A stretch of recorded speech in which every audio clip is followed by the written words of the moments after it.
After 5 years of hard work, Thaddeus and I finally bought a house in the city. It's a beautifully renovated 2-bedroom place facing south, and I absolutely love it. However, after being away on a business trip for a month, I came home to find a woman in our house. She was wrapped in a towel, looking nervous and scared, and said, "Sister, please don't misunderstand. My senior just let me stay here temporarily." I didn't hold back and told her to leave, but Thaddeus scolded me, saying, "Serafina, she's just a girl alone and helpless in this big city. What's wrong with her staying here for a bit? Why can't you show any compassion? You either apologize to her, or we take some time apart to cool off." I chose divorce instead of apologizing or cooling down. Her name is Calliope. She's Thaddeus's junior, and now they're working on a project together in the lab. I paused for a moment, staring at her, trying to regain my composure. Yet, as soon as I spoke, the bitterness inside me couldn't be hidden. "Temporary stay? Did you get my approval? Hurry up and get out of the house." The bluntness took her by surprise. She burst into tears and quickly ran away. The moment she left, I felt completely drained. I slumped against the door frame. Thaddeus and I had been childhood sweethearts. At 18, he lost his parents in a tragic accident and became an orphan. On the night after the college entrance exam, the exhausted boy leaned against me with swollen, red eyes and said, "Serafina, I don't have a home anymore. No one in this world loves me." I gently rubbed his back and reassured him, "Don't be scared. I'm here for you. I'll give you a home and love you like an uncle and aunt would, maybe even more." That promise lasted for 10 years. I keep my promises. To buy a house in this first-tier city as soon as possible, I often work late until 1 in the morning. Sometimes, I get so caught up that I forget to eat, ignoring my own health entirely. All I could think about back then was getting a home for Thaddeus in this city.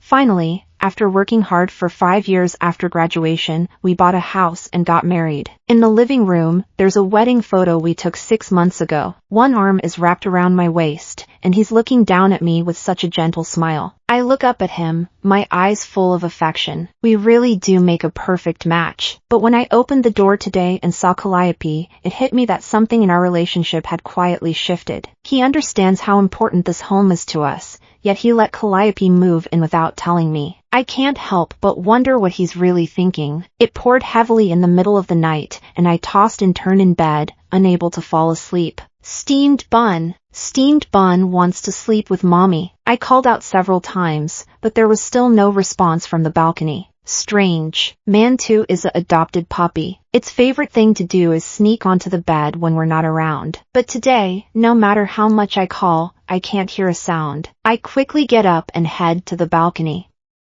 Mantu, Bun, the dog bed is sitting there all alone on the balcony. I searched the whole house again. It's not on the sofa in the study or at the computer desk. I can't find a trace of it. That's when I started to panic. Thinking back, I realized I hadn't seen it since I got home. I quickly grabbed my phone, ready to call Thaddeus. Just before I could dial, he called me first. "Serafina, how can you be so thoughtless? How could you let a girl go out at this hour wrapped in a towel?" It just poured so heavily, and Calliope looked really messy when she got here. His cold reprimand came through the phone, mixed with the soft sound of a girl crying. I couldn't understand why my sister hated me so much. She wouldn't even give me time to change clothes. Thaddeus's tone softened as he tried to comfort her. "Don't cry. I'll help you fix this. I'll make sure Serafina apologizes. Serafina, you have to." His words, defending Calliope, felt like an invisible thread tightening around my heart, leaving me breathless.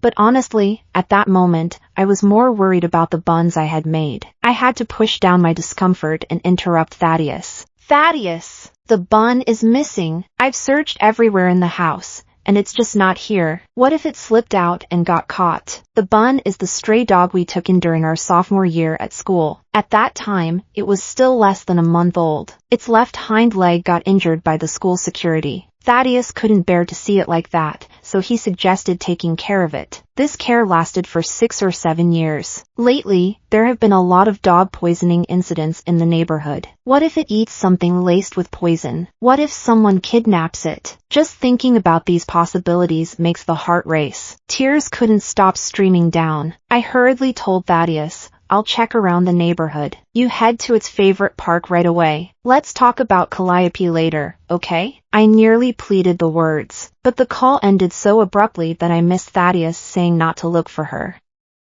I was out in the pouring rain, shouting for Manta like a mad person. The heavy downpour drenched me completely. I didn't care at all how messy I looked. I just kept searching in the bushes for a full 2 hours. I still couldn't find anything. Just when I was about to give up, Thaddeus called. It hit me then that he was also looking, and maybe he had a lead. But just as I reached for my phone, it died. No choice but to turn on my flashlight and head home. Thaddeus, did you find Mantu? I pushed the door open, hoping to see Mantu excitedly greet me. Instead, I found Calliope quietly sitting next to Thaddeus, her eyes wide and innocent like a fawn. In that moment, my heart felt icy, as if it were the dead of winter. Thaddeus got up, blocking my view of Calliope. He casually tossed a towel from the table over my head. I recalled that this towel had belonged to Calliope not long ago. Why are you always in such a rush? You ran out before I even finished speaking. The bun is fine. Calliope is allergic to dog hair, so I gave it away. I hadn't had the chance to tell you about it yet. Calliope chimed in, yeah, sis. I can't breathe when I come into contact with dog hair, so the senior suggested we find it a new home. I curled up under the towel, shivering uncontrollably. I felt freezing cold, and my heart felt just as icy. Why should it be sent away? Just because some outsider is allergic, it has to leave its home? Thaddeus switched topics and brought up Calliope again. Manta is just a dog. We can get another one later. What matters right now is that you need to apologize to Calliope. It was me who let her stay at our place after she had a conflict with the others in the dorm. If you're feeling upset, come talk to me. Picking on a girl is just low. Serafina, you have no idea what it's like for her to feel alone and helpless in this big city. You either apologize to her, or maybe we should take a break for a while. Even though I can't see Thaddeus's face, his voice is filled with anger, as if I've done something unforgivable. The man in front of me feels completely unfamiliar right now. I kept my head down, unable to hold back the tears. I wanted to argue back, but a sharp pain in my throat reminded me that I had been out in the pouring rain for 2 hours and was now running a fever. Thaddeus didn't hear my response and tried to lift my towel, but I blocked him with my hand. His movement made me feel a little lightheaded. Under their watchful eyes, I dragged my exhausted body back to the master bedroom and locked the door. Just when I was about to pass out, I faintly heard Thaddeus banging on the door. Great! You're getting more and more worked up. Let's take a break for now. Figure out when you're ready to apologize, then we can make up. The next day, I groggily woke up and called Serafina's mom. On the phone, she told me some comforting things. Don't be too upset, take a few days to relax, and Mama Mantu will help you find a way. As for Thaddeus, you can handle that however you want. I said defiantly, is divorce also an option? As soon as the words left my mouth, it felt like I was releasing all the tension I had inside. Serafina's mom paused for a moment before responding gently, sure, that's possible. She continued, no matter what you decide, I'll be here to support you. Life is yours to live. Is it really worth giving up years of feelings over what happened yesterday? At 18, I might talk about breaking up all day long, but at 28, I wouldn't just throw around the idea of divorce. After hanging up the phone, I sat on the bed, lost in thought. Is it worth it? It seems worth it, but there's also a tinge of regret. Thaddeus wanted Calliope to stay here even when he took her away yesterday. The desk in the study was covered with her makeup, and the single bed was piled high with clothes. Her things were still here. I glanced around and noticed it was all revealing summer outfits, which didn't match her gentle appearance at all. She spent all day in those clothes with a married man. I knew what she was thinking. Still, I couldn't help but send Thaddeus a photo, planning to settle things later.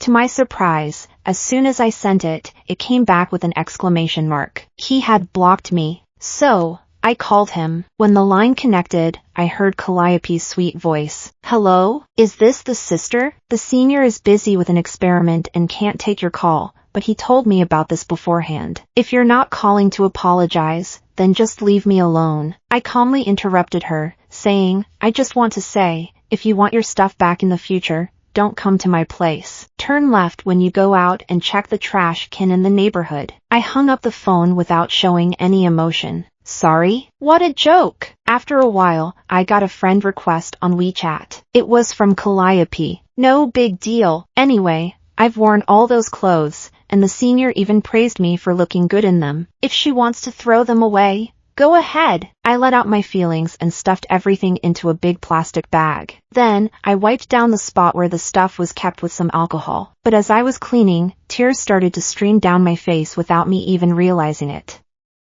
Thaddeus once told me that he likes to stick to the rules and doesn't enjoy change. His world is small, and it only had room for me. However, as time went on, some of that affection started to fade. In his monotonous life, he quietly allowed others to step into his world. Little by little, I found myself pushed out. His world still consists of two people, but the one standing next to him isn't me anymore. We've been in a silent standoff for a week now. Calliope keeps posting updates on her social media every day. Today, I accidentally mixed up a set of data. Thankfully, my senior didn't scold me. He just said I was a bit confused. So cheeky. Tonight, I had dinner with my advisor. He brought up 2 high-scoring papers my senior wrote during his PhD. Once again, I find myself admiring him. I just had a bit of low blood sugar, and a senior helped me out with a chocolate. It was really sweet. The reason Thaddeus always carries chocolate with him has to do with me. Back then, I was at the peak of my career. After an assessment, my salary and year-end bonus doubled, plus I was getting extra commissions. I was so busy with work that I often forgot to eat breakfast, and there were even a few times I woke up in the hospital. No matter how hectic the experiments got, Thaddeus always found an hour to come to the office and keep me company, just to get me to eat properly. If there's really no time, just grab some chocolates when you leave and let me keep them in my drawer. Serafina, there will always be a house. And there will be a home too. Don't be like a workhorse, pushing yourself too hard and risking your health. It would really hurt me to see that. As I thought about this, I found myself staring blankly at Calliope's post. In the next moment, a rush of energy led to a mad dash out of the room, searching the house for every piece of chocolate, only to toss it all into the trash. Not long after, the chocolate found its way back from the bin, the wrappers torn open, and it was stuffed into the mouth piece by piece. The living room was a mess of crumpled wrappers, and hands were sticky with brown sugar goo. Was it sweet? Then why did it feel so bitter? It's too bitter. The phone rang. It was Serafina's mom. I struggled to swallow the chocolate. Mom, did you find the bun? Hello. Is this Ms. Rongfang's daughter? Your mother has just had an accident. She was in a car crash and has passed away. Please come to the police station. Are you still listening? I blinked hard and nodded numbly. By the time I rushed to the police station, it was already evening. I saw Serafina's mom in the morgue. Her injuries from the accident were really bad. She was still holding onto a piece of a leash. Another middle-aged man kept arguing in front of me, saying, I told her, this dog is mine. I bought it, so of course it belongs to me. She insisted on coming over to grab the dog, and I just gave her a little push. Who knew a huge truck would suddenly come out of nowhere? That really wasn't my fault. Later, I checked the surveillance footage. When the truck came barreling in, Serafina's mom instinctively hugged Mantu close. Then I heard the sudden screech of brakes, and both Serafina's mom and Mantu got swept under the truck. Mantu was crushed, and Serafina's mom got seriously hurt. A buzzing noise filled my ears, and my mind kept drifting between memories and reality. No matter how much I yelled or cried, Serafina's mom lying in bed wouldn't look at me even once. Without thinking, I called Thaddeus, squatting on the floor and mindlessly dialing again and again, whispering, please pick up, Thaddeus. I really need you to answer. I desperately needed some support, even if that support could fall apart at any moment. Finally, he picked up. His tone was teasing and mocking as he asked, what's up? Are you calling to apologize? I'll tell you later. You have to say sorry to Calliope in person. Thaddeus, my senior, look. I caught a meteor on camera. The universe is so romantic. It feels like time has stopped in this moment. Those words I couldn't say transformed into something else. Thaddeus, let's get a divorce. Serafina's mom's funeral was pretty simple. She divorced my dad when I was little and raised me on her own. They brought the ashes back to Grandma's old home and set up a mourning hall according to tradition. Ever since I told Thaddeus I wanted a divorce, he hasn't answered my calls, just blocking me on WeChat and sending me a ton of messages. Serafina, Are you really being unreasonable right now? You messed up, and yet you have the nerve to threaten me with divorce? I really don't get it. All I wanted was for you to apologize to Calliope. I'm not trying to take your life, and yet you bring up divorce. You want a divorce, huh? All right, but don't come running back to me later. What do you really want? Calliope has already forgiven you and moved on. So, what's your deal? It wasn't until I brought the divorce papers to his lab that he really panicked. He called me 300 times in 3 days.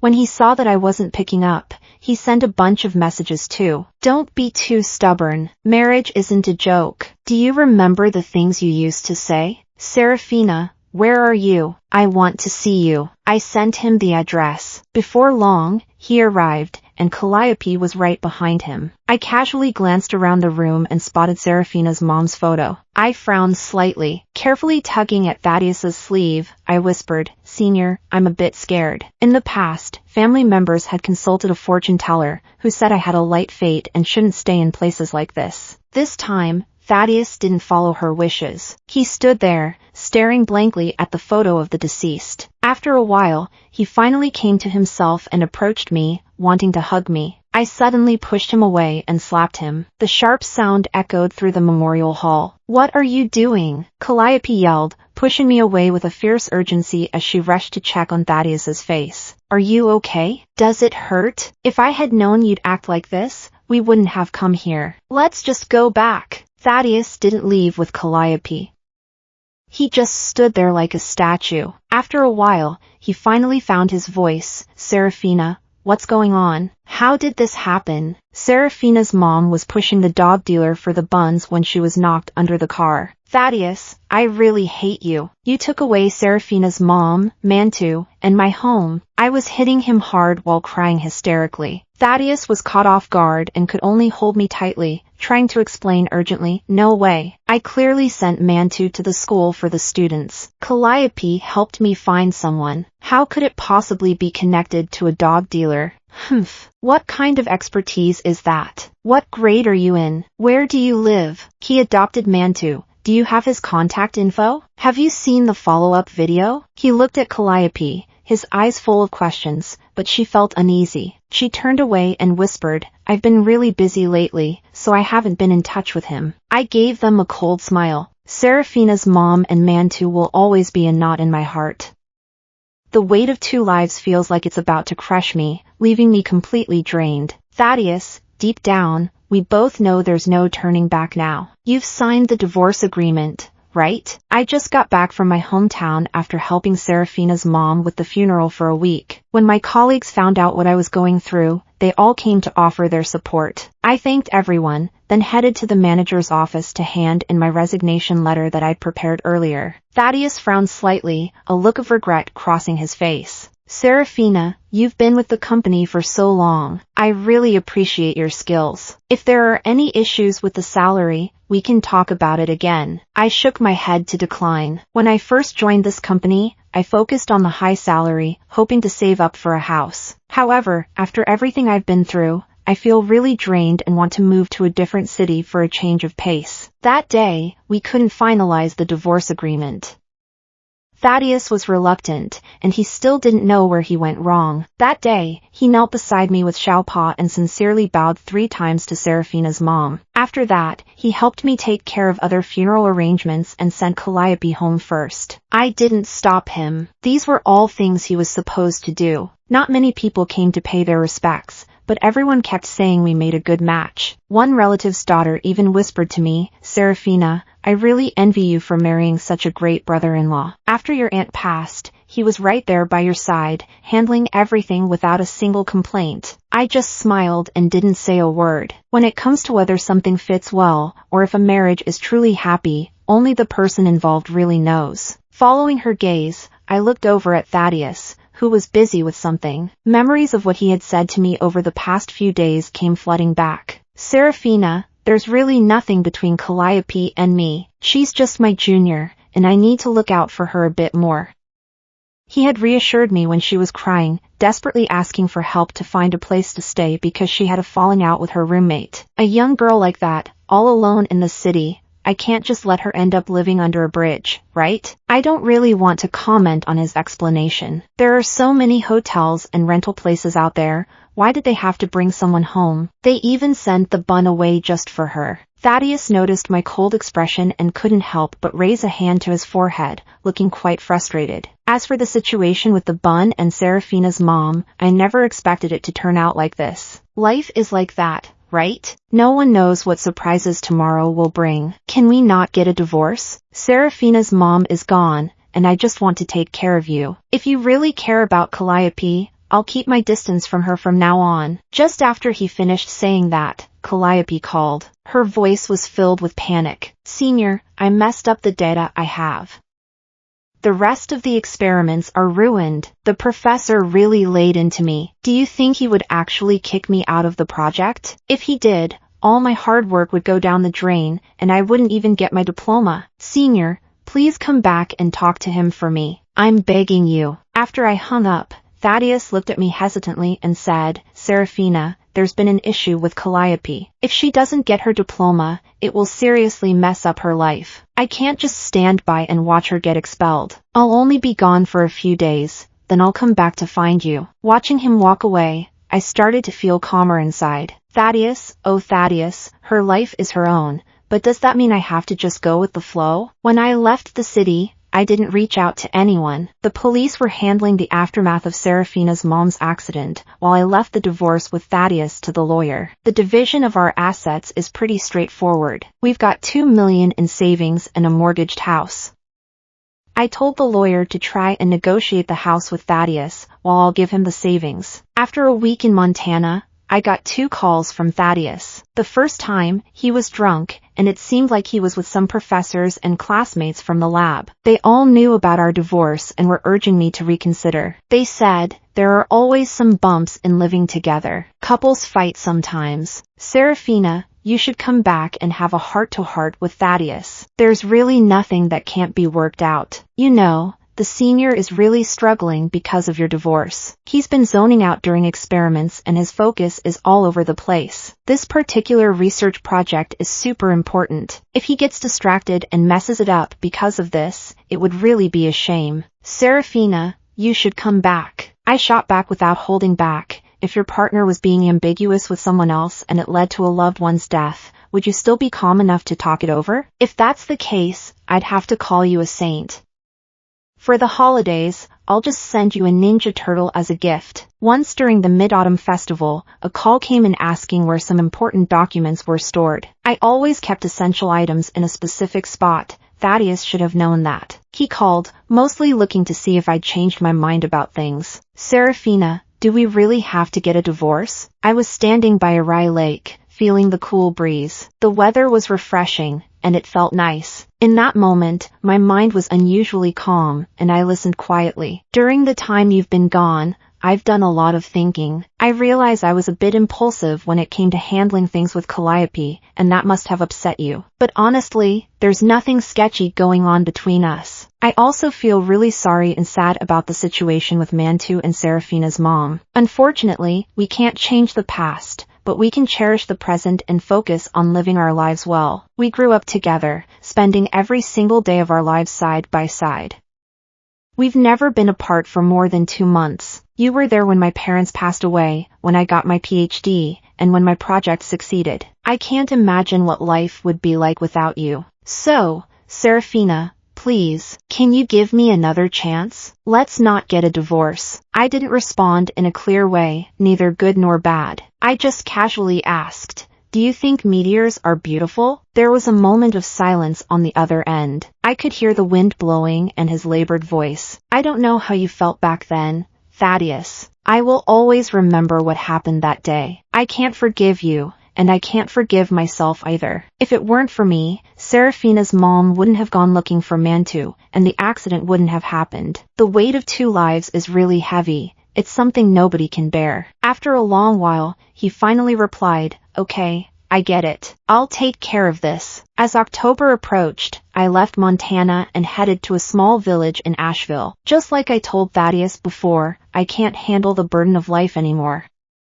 If I had to trace the reasons, I wouldn't overlook anyone on that thread of fate. The little village was thick with history, with old houses and people everywhere. I didn't spend much time asking around before I found out where Calliope lived and the high school I went to as a child. I had heard Thaddeus talk about how pathetic this younger student was and how hard her life was. But in reality, it was the exact opposite. She had a pretty good life since she was a kid. Those who are good at hiding their true selves often get a little favor from fate. Calliope got close to Thaddeus. Maybe there were some feelings there, but mostly she was hoping he could help her advance in her studies and serve as a tool for her social life. It had always been this way. At each stage, she would find someone who could assist her. Once I gather enough evidence, I'll go back to Thaddeus and personally sign the divorce agreement. I met Thaddeus at a cafe downstairs. It had been 3 months since we last saw each other, and he looked worn out. When he walked in, there was a chill about him. We sat across from each other. Just 6 months ago, we were a loving couple, but now it felt like we were even more distant than strangers. I placed the divorce agreement on the table. The terms had changed. I not only wanted the house, but I also wanted the savings. He just took a glance and then lost interest in the agreement, turning his gaze toward me. His amber eyes sparkled with various emotions, and I didn't want to dig deeper. He stared at me for a long time before finally saying something difficult. Calliope is pregnant, and the child is mine. After I called you that day, I decided to find Calliope and explain everything to you. I had intended to ask her about the classmate who adopted Mantu, but things took an unexpected turn. She was at a bar, drinking due to her project stress, surrounded by some not-so-great people who were pressuring her to drink. So, I ended up drinking a few bottles for her. He let out a wry smile, gripping the coffee cup in front of him. You know I can't handle my drinks. After Calliope took me home, things got a bit blurry. And then she ended up pregnant. I know. What? How could you not know? It was right when I met up with Calliope, my high school classmate, that Thaddeus called me. Once the call connected, a lively conversation between a guy and a girl echoed on the other end. It felt super awkward in the bubble tea shop in our small town. Take it easy, Senior. Don't rush. I really like you. The girl sitting across from me was fuming, her face practically glowing red. She couldn't hold back and snapped. What a fake. Still the same old tricks. Her skin's as thick as ever, just like her age. Thanks to this girl, I learned about Calliope's not-so-distant past in high school. That's also why I decided to revise the divorce agreement. They never crossed any lines before, so I thought the property distribution was fair. But now, things have changed, no matter how our relationship shifts. As long as we're not divorced, everything Thaddeus does feels like a betrayal. I want all the savings and the house. I definitely don't want Calliope to take advantage of me. So today I didn't invite Thaddeus over to my place to talk. Instead, I chose the cafe downstairs. Just thinking about what happened at my house makes me really uneasy. Thaddeus was like a deflated balloon, just slumped in his chair. He picked up the pen and signed the documents. Did he bring the marriage certificate and the other materials? We're heading to the Civil Affairs office now. I stood up and walked out first, waiting for quite a while before Thaddeus finally joined me at his own slow pace. The divorce paperwork was processed quickly. When we came out of the office, Calliope was already waiting outside. The moment she saw us, she cheerfully ran over, linking her arm with Thaddeus's. She flashed me a sweet smile and even patted her belly, saying, "Sister, I'll take good care of him from now on. It's better if you both try not to see each other anymore. That'll be good for us." Thaddeus wanted to say something more, but in the end, he kept quiet. Seeing the happiness on Calliope's face, I quietly opened my phone to record and asked if I could talk to Calliope alone. Thaddeus didn't say no, but Calliope's gaze shifted, and I caught a hint of something unsettling in her eyes as she looked at me. I tried to keep my voice gentle and said that I probably wouldn't be in the city much longer, and there were some things I wanted to discuss. When Thaddeus heard I was leaving, I noticed a slight crack in his calm demeanor. Calliope noticed his reaction. She thought it would be better to wrap things up quickly, so she agreed to my request for a private chat. We walked over to a tree on the other side. She stopped where Thaddeus couldn't hear us. "If you have something to say it here. I just found out I'm pregnant, and the doctor advised me not to stand for too long." After she spoke, she playfully smiled. I got straight to the point. "You're not really allergic to dog fur, And you didn't ask your classmates to help adopt Mantu, did you? Those posts you shared on social media were only visible to me. The call that day was also on purpose, right? Initially, a lie was what she had in mind, trying to brush me off with that same old story about Thaddeus. I cut her off quickly. I handle the cleaning at home. It's been the same before my business trip and after I got back. Even though the dog is gone, there's fur everywhere around the house. While I was sorting through your clothes, I found dog hair on them. If you were really allergic, how could wearing those clothes be comfortable? Plus, the police heard from the guy who sold the dog that you sold it to him for $50. You keep posting updates about Thaddeus, but none of your classmates or teachers in the lab liked any of them. Is that just to make sure I see? The call was meant to pressure me, pushing for the divorce so you could step in faster. Do you really think being a mistress is something to be proud of? Calliope stopped hiding her feelings and raised her eyebrows in triumph, saying, "Yeah, sis, I did it on purpose. I like that senior and want to be with him.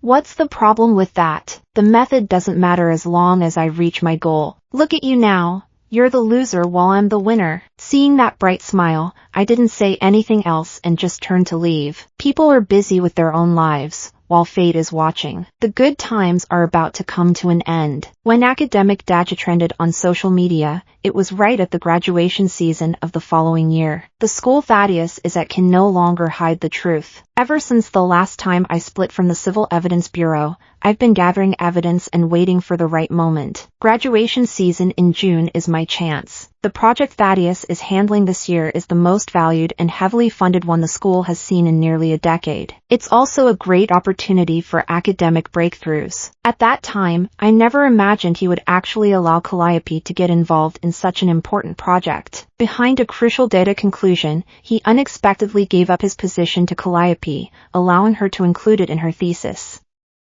She boldly took his research outcomes to present at her graduation defense. Suddenly, a pack of reporters burst into the defense venue right when she was confidently discussing her work with fellow students and professors. The situation changed rapidly. Reporters crowded around her, with microphones almost touching her face. "Calliope, many people online call you the academic seductress. What do you think about that? Is your thesis entirely your own work? Are these research results really yours? Now some people are accusing you of academic dishonesty. Do you have anything to say about that? Plus, there are some concerned internet users who have dug up some of your past. Is any of that true?" There's even a reporter live streaming the situation, turning the public's doubts into a matter of the school's reputation, demanding an explanation from you. At this moment, Calliope looks utterly confused and shocked. "I don't get it. I just did a great job with my presentation," and suddenly a bunch of journalists burst in. I feel so helpless facing their questions. It's a hot day, and I'm surrounded by a sea of confused faces. The pressure from their relentless questions just won't let up. Before long, my face turns pale, and sweat is dripping down my cheeks. I really want to find a place to hide. I have no idea what you're talking about. My stomach hurts a lot. Can you help me get a doctor? Holding her belly, she begged for help. Her voice was so faint, like a mosquito, that it went unnoticed amidst the reporters' questions. By the time anyone realized she had collapsed from heavy bleeding, it was too late. The people at the scene hurriedly took her to the hospital, but the situation wasn't looking good after the baby was born. Although it was full term, things took a turn when the mother got injured. She fell, and her belly hit the ground, landing right next to a 20-centimeter high step. The baby was affected, and despite 3 hours of emergency care, they couldn't save the child. Things weren't any better at Thaddeus's lab either.